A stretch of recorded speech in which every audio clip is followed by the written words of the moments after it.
Hi everyone, this is Marty.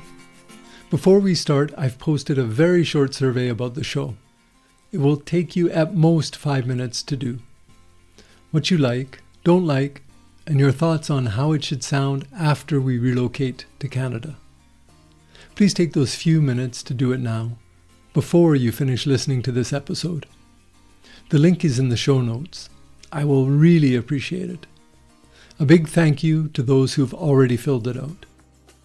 In Monday's Kathmandu post, I read short bios of 2 of the 19 protesters killed by police in the GenZ demonstration 1 week ago. Both were from Nepal's far west. Deepak Singh Saud was from Baitadi district, Subas Bohara from Bajhang. Deepak was 18, Subas 21. I send my condolences to their loved ones. As you probably know by now, the protest was about much more than the recent Nepal government ban on social media. It was an explosion of frustration at how the political class has been running this nation for decades, longer than many protesters had been alive. And for a lot of those disaffected young people, the fact that they had to leave their country in order to find a job or continue their studies was a slap in the face, a symptom of all that was wrong with Nepal. In fact, both Deepak and Subas had been learning a foreign language so they could go abroad and get the sort of job they felt they needed to earn a decent living. Subas to Japan, Deepak to South Korea. I think there's a good chance that other victims had also considered leaving Nepal. I've been looking into migration in Nepal long enough to know that, despite the horror stories, and there are many, it does have benefits. Individuals can earn much more money than at home.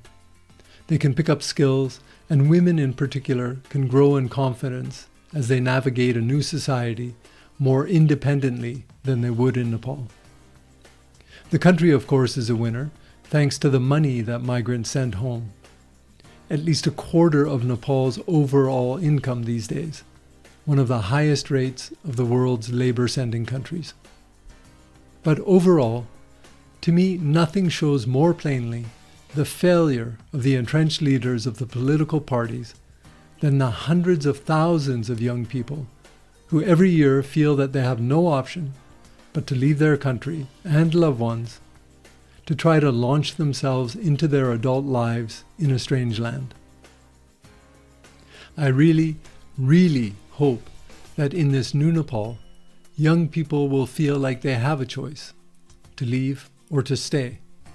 A real choice, one whose pros and cons need to be carefully weighed before deciding.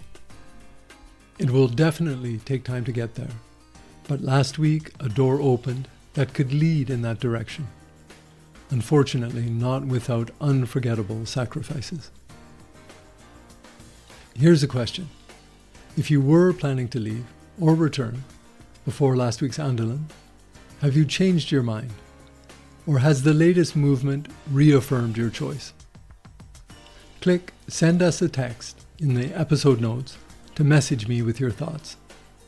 It's free in the US and Canada, about 5 rupees from Nepal. I'll talk to you next time.